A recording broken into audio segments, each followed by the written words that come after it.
Book of Heaven. Volume 11.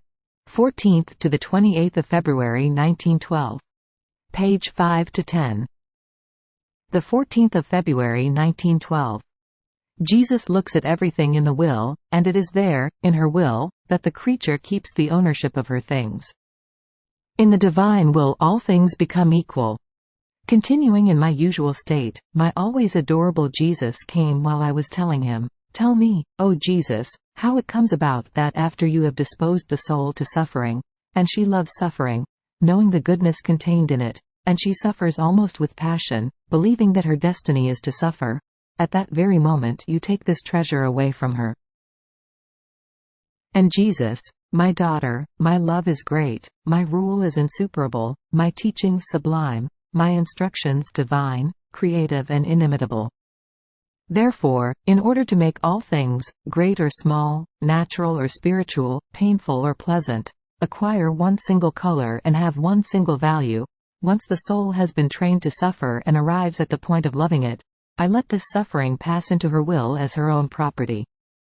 So, every time I will send her a pain, she will always be disposed to suffer it and to love it, since she keeps within her will the property and the dispositions. I look at things in the will, and it is as if the soul always suffered, even if she does not suffer.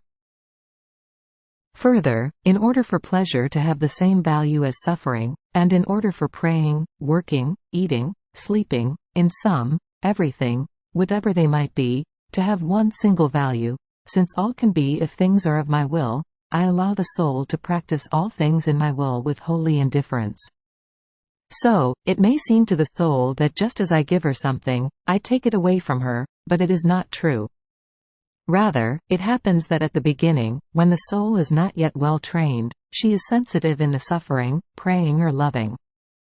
But when, with practice, these things pass in her will as her own property, the sensitivity ceases, and as she occasionally needs to use these divine properties which I made her acquire, she begins to exercise them, as the opportunity arises, with firm step and imperturbable heart.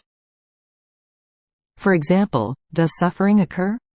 She finds within herself the strength and the life of suffering. Must she pray? She finds within herself the life of prayer, and so forth with all the rest.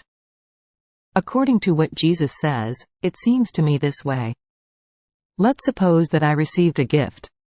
Until I make up my mind on where I should keep that gift, I look at it, I appreciate it, and I feel a certain sensitivity in loving that gift.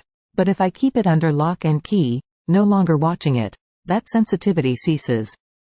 With this I cannot say that the gift is no longer mine, rather, it is certainly more mine since I keep it locked, while before it was in danger and someone could have stolen it from me. Jesus continues, "In my will all things hold each other's hands, all look alike and all are in agreement. Therefore, suffering gives rise to pleasure and says, I have done my part in the will of God. Now you do yours, and only if Jesus wants it will I place myself in the field again. Fervor says to coldness, you will be more ardent than me if you will content yourself with staying in the will of my eternal love. Prayer to work, sleep to vigil, illness to health.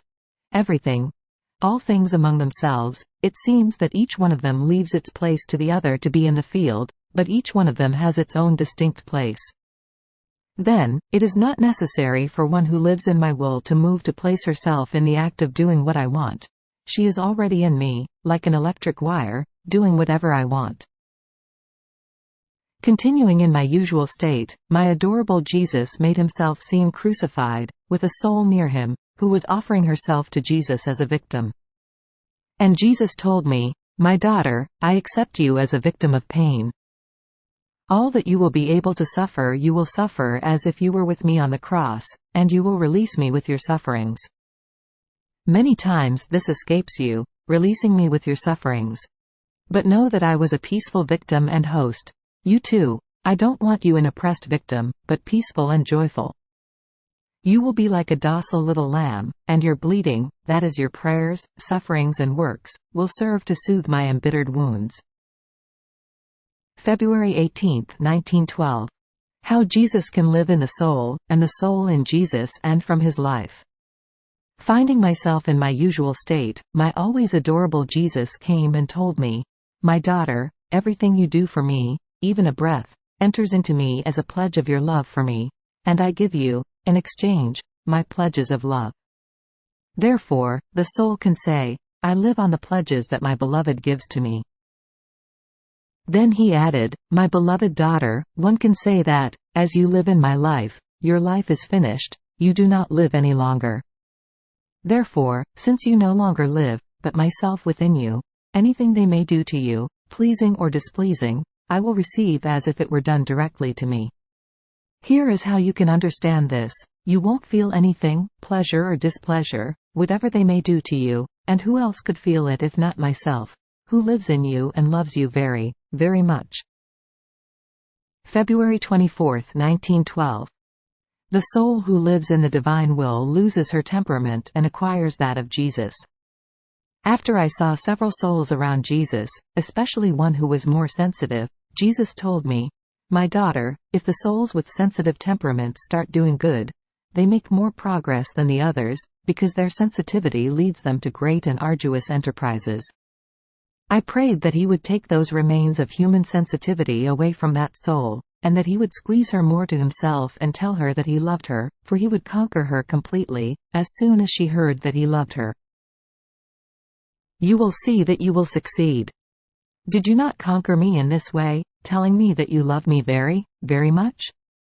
And Jesus, "Yes, yes, I will do it, but I want her cooperation, that she will escape as much as she can from the people who excite her sensitivity."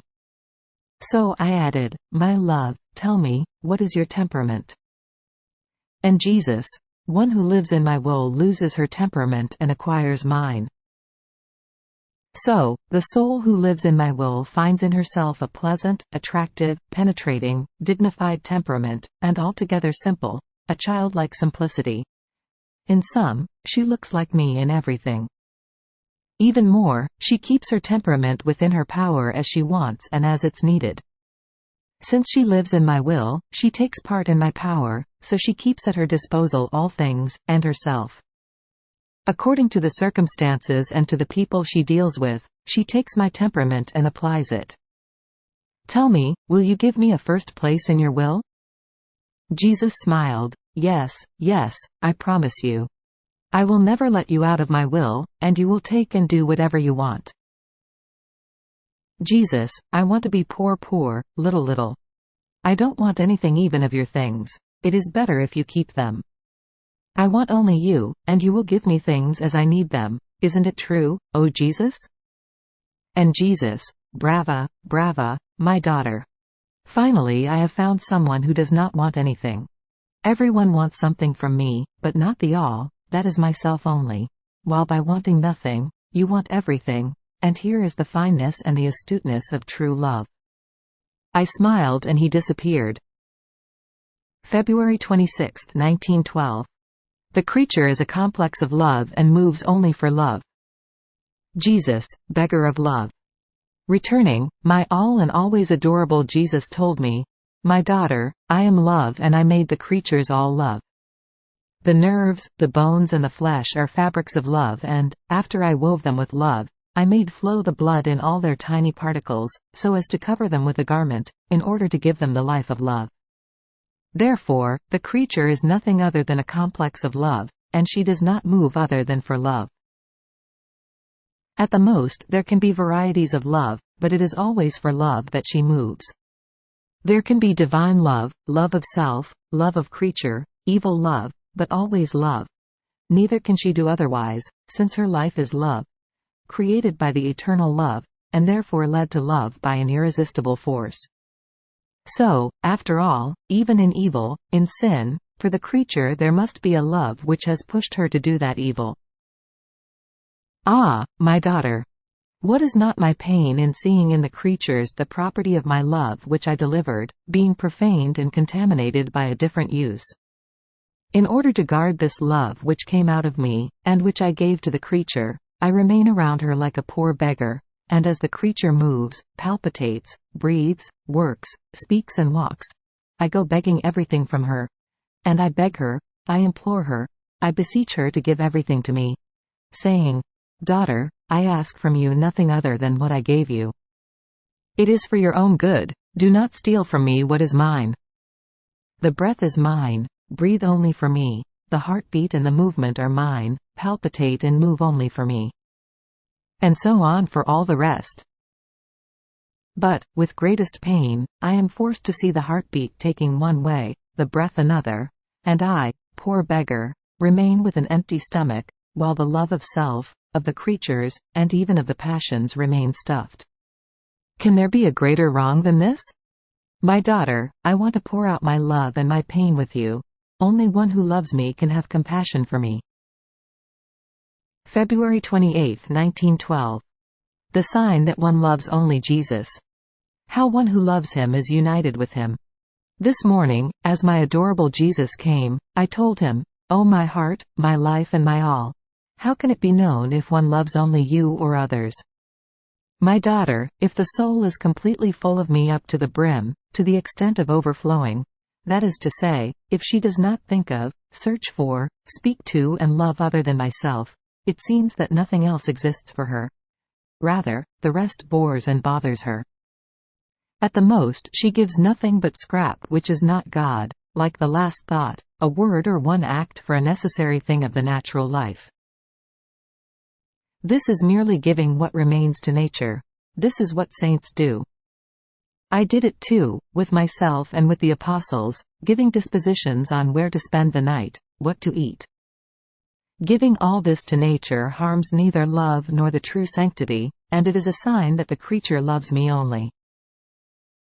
But if the soul is alternating among various things, now she thinks of me, now of something else, now she talks about me, and then for a long time about something else, and so on with the rest, this is a sign that she does not love me only, and I am not happy about it. So, if she squanders herself with everyone and within her own thoughts, keeping for me only a last thought or word or act, it's a sign that she does not love me, and even if she gives me something, it is nothing other than a miserable scrap. Yet, this is what most creatures do. Ah, my daughter, those who love me are united to me like the branches are united to the trunk of the tree. Can there ever be separation, forgetfulness or different food between the branches and the trunk? One is their life, one the purpose, the same the fruits. Or better still, the trunk is the life of the branches, and the branches are the glory of the trunk. They are all the same thing. These are, to me, the souls who love me.